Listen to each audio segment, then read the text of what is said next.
May mga punong natumba at nagkaroon din ng landslide sa Baguio City kasunod ng pananalasa ng Bagyong Christine. At may ulat on the spot si Sandra Aguinaldo. Sandra? Yes, Rafi, narito ako ngayon sa Barangay Victoria Village dito sa Baguio City. Makikita nyo sa akin likuran, no, merong bahagyang pagguho ng lupa.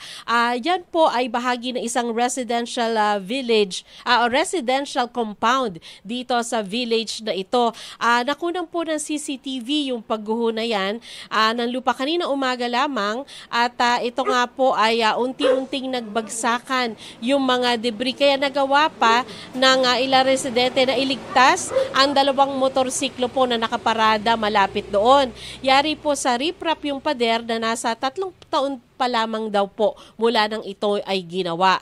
Sa Barangay Ferdinand naman po, isang malaking puno ang natumba. Rumisponde ang PNP Baguio at BFP. Kinailangang gamitan ng chainsaw ang puno para maklear ang kalsada.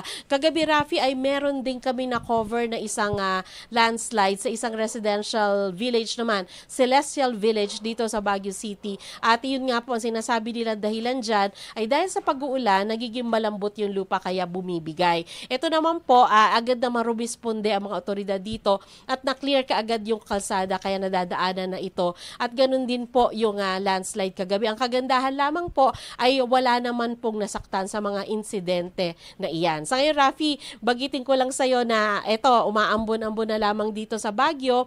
Kanina nga po ay medyo lumitaw pa yung araw kaya lang ngayon makulimlim na naman. So yan muna po ang pinakahuling ulat mula dito sa Baguio City. Rafi? Maraming salamat, Sandra Aguinaldo.